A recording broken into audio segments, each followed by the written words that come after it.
beda kelompok, beda kelas. Kalau misalkan yang ini kan kita datang dua kelompok ya, kelompok saya sama dia sama Farid. Kita mau mengadain PKM untuk kelasnya apa?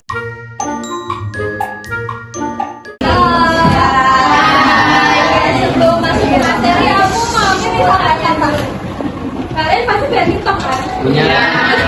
TikTok itu tiap hari. Nah, pada saat kalian sama udah upload video nih, kualitasnya bagus, editnya udah keren, terus ngikutin tren masuk ini juga, pasti ngerasa kayak viewsnya cuma segitu-segitu aja, terus likesnya juga cuma sedikit. Nah di sini atau enggak kalau misalnya videonya buruk gitu ya, ada konten lain yang videonya buruk atau yang menjelaskan sesuatu tapi ternyata viewsnya jutaan atau bahkan ribuan. Menurut kalian faktor FYP itu dari hoki, keuntungan atau ada faktor lain? Ya, jadi kita bakal bahas yang pertama.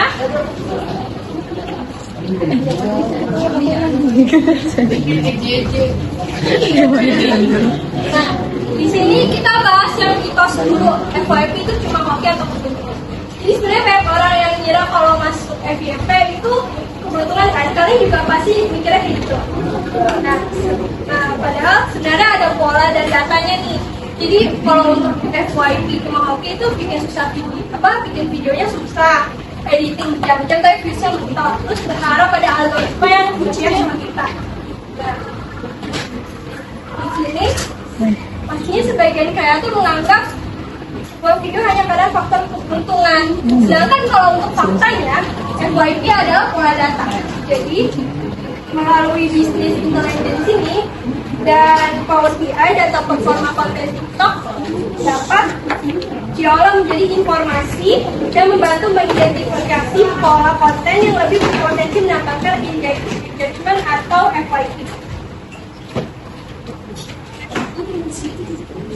Nah, fenomena TikTok dan literasi data ini, kemajuan teknologi digitalnya telah mengubah strategi pemasaran ke platform yang interaktif dengan jangkauan luas.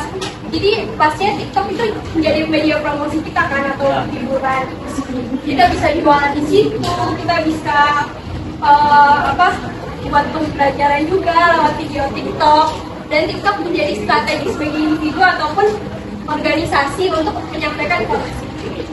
Fenomena munculnya konten di For Your Page atau FYP sering dianggap sebagai kebetulan, padahal terdapat pola data yang strategis dibaliknya seperti durasi optimal atau tren pada video.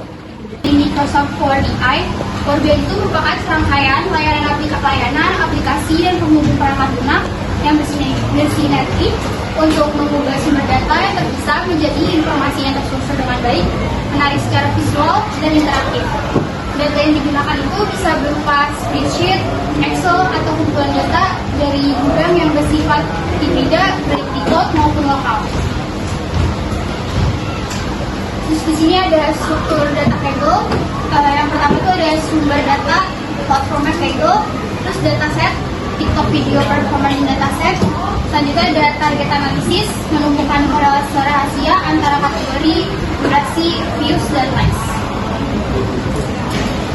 Lalu di sini ada alur implementasi dashboardnya. Yang pertama itu kita nyari data di Kaggle untuk unduh dataset dengan format CSV. Selanjutnya ada Power Query, transformasi dan pembersihan data. Selanjutnya ada data visual, ini untuk pembuatan grafik seperti chart, dan scatter. Yang terakhir ada live dashboard, itu untuk laporan interaktif yang siap digunakan. Ya teman-teman, jadi di sini aku mau ngejelasin apa sih cut visual dan slicer. Nah di sini udah ada pengertiannya kan, cut visual itu untuk berfungsinya untuk menampilkan ringkasan pola penonton atau video secara instan. Terus jadi nih misalkan kita mau lihat nih video awalnya awal penonton kita tuh berapa, terus kita pakai metode cut visual. Ini tuh udah terlihat ya 300.000 awal dari semua kreator, semua konten, kategori konten yang kita teliti ini. Terus kalau slicer berfungsinya untuk bertindak sebagai remote control penyaring data. Jadi slicer tuh ibaratnya kayak sebuah filter yang biasa kalian pakai di aplikasi online, gallery online gitu. Jadi kalau misalkan kalian pengen lihat nih viewersnya dari salah satu kategorinya, kalau di sini kan contohnya komedi, jadi kita tinggal push aja di slicer komedi, nanti dia bakal munculin oh ternyata penonton awal di konten kreator komedi itu ada 140.000, jadi dia bakal tampil di cut visualnya. Nah kan awalnya 300.000 nih penonton awalnya, terus jadinya itu kesimpulannya dari 300.000 penonton awal, 140.000-nya itu berasal dari kategori komedi. Nah di sini di start bar chart ada diagram batang. Diagram batang itu berfungsi untuk mengadu performa antar konten. Jadi kayak kita tuh apa ya, membandingkan performanya setiap kontennya gitu. Jadi dia semakin panjang diagramnya, berarti viewersnya itu semakin tinggi. Kalau di contoh ini nggak kelihatan ya, ini aku jelasin di ini tuh dance ya, kategori dance dia tuh viewersnya paling banyak karena emang paling menarik kan kalau konten dance itu. Terus disusul konten komedi, dan yang paling dikit ini konten tutorial, dia paling sedikit viewersnya. Jadi dengan melihat grafis ini tuh kita bisa mengetahui kategori yang mana sih yang paling diminatin sama penonton sebenarnya. Jadi kayak kita tuh bisa tahu oh konten-konten kayak gimana, jenis konten kayak gimana yang berpotensi bakal viral atau bakal.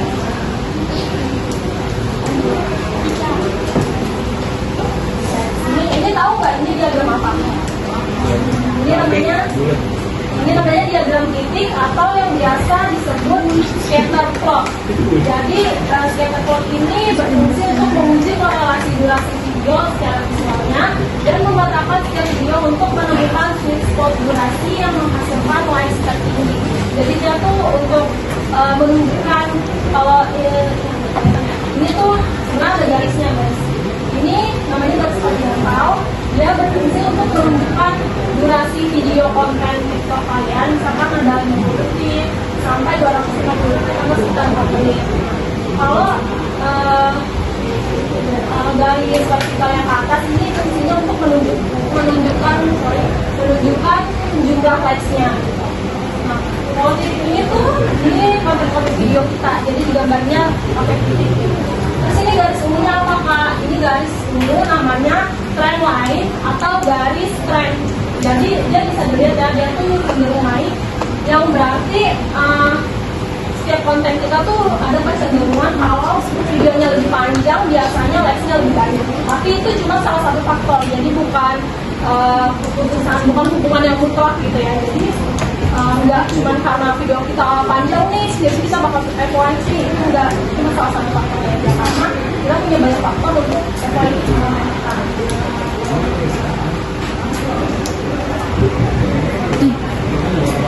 Selanjutnya bakal dijelasin sama temen aku ya.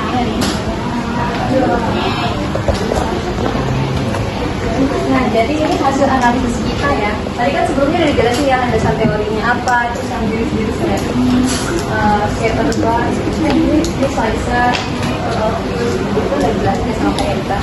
Nah, sekarang aku mau jelasin hasil analisis yang udah kita buat. Jadi di sini ada 3 kategori, komedi, dance, sama tutorial.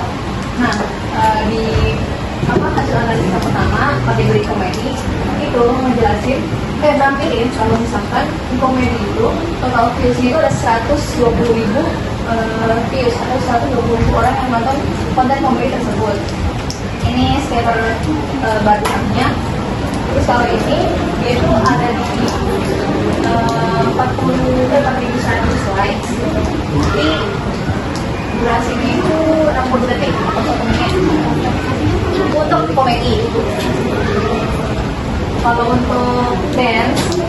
paling banyak nih saat ini 140.000 views. Ini slide terbaru secaranya.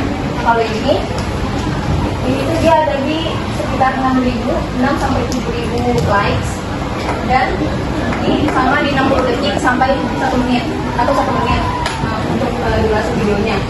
Ini untuk kategori dance. Selanjutnya untuk kategori tutorial, dia itu ada di 40.000 views dengan 1.200 sampai 1.400 likes, dan ini 60 detik juga atau 1 menit durasi dari video tersebut. Jadi kalau dance yang lebih banyak dengan 140.000 views dan 6.000 likes pada durasi 60 detik atau 1 menit tersebut. Dari ketiga kategori tadi, dance, tutorial, sama komedi. Kalau dance, kalian kan pasti kalau misalkan scroll banyak banget kan dance guys. Itu banyak. Itu membuat FYP-nya itu rata-rata di dance kalau misalkan untuk di Indonesia. Dan sekian dari kami, ada yang terus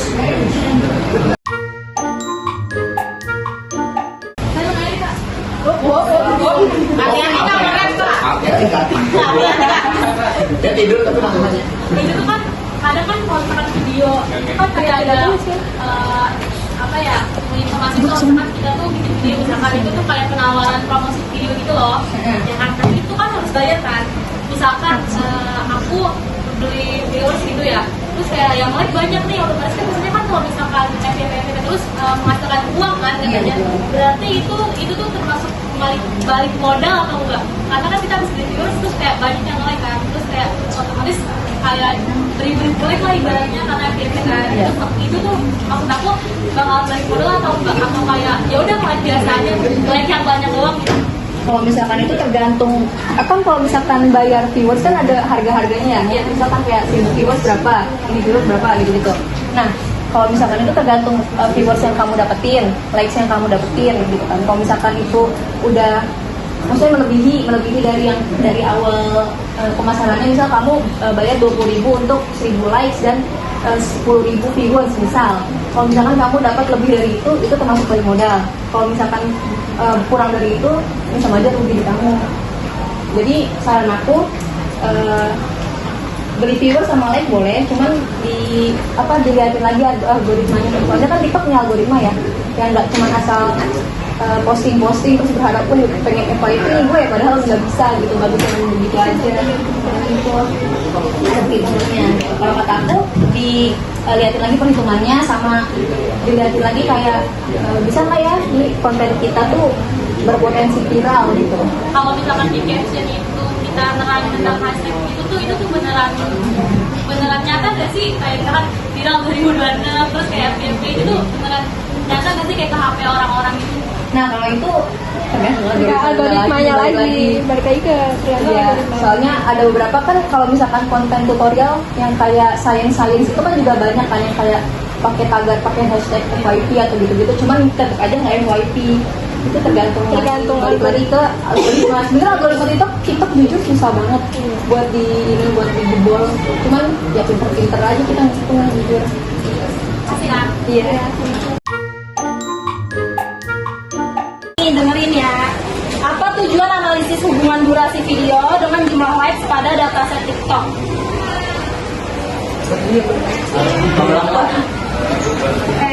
Apa tujuan analisis hubungan durasi video dengan jumlah likes pada dataset TikTok? Untuk menghitung keberhasilan konten TikTok kita FYP Pak. Boleh. Itu deket sih. Sebenarnya jawab. Ada yang mau jawab lagi nggak? Atau kamu mau benerin jawabannya? Mau ditambahin nggak? Kurang dikit aja. Kita udah gitu dong, untuk menentukan keberhasilan konten FYP-nya konten TikTok kita. Sebenarnya mirip sih jawabannya itu menemukan durasi video yang berpotensi menghasilkan likes tertinggi, tapi sama aja ujung-ujungnya kan untuk FYP juga. Oke, berarti ini ya buat kamu.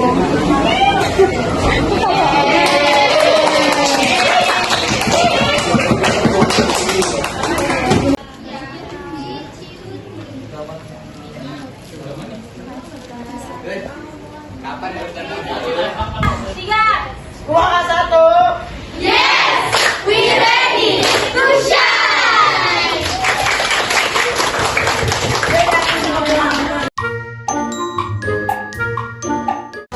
Halo, aku Erika dari Universitas Bina Sarana Informatika. Hari ini aku lagi di SMK 17. Aku lagi sama siapa nih? Perkenalkan, nama saya Sandy Kurniawan dari kelas 10 akuntansi 1. Terus aku lagi sama siapa? Perkenalkan, nama saya Amelia Putri dari kelas 10 akuntansi 1. Jadi kalian hari ini udah dapat materi presentasi kakak-kakaknya kan? Udah dapat penjelasan juga kan? Nah, aku mau nanya nih sama kalian, mungkin pesan dan kesan dari kamu gitu ke kakak-kakaknya kayak gimana? Kalau untuk pesannya sih, untuk materinya itu bagus ya Kak, tentang analisa Power BI yang tentang materi untuk viral di TikTok itu menurut saya itu bagus Kak, untuk membuatnya kita mengetahui cara-cara yang bukan asal upload doang, tapi mengetahui materi-materinya.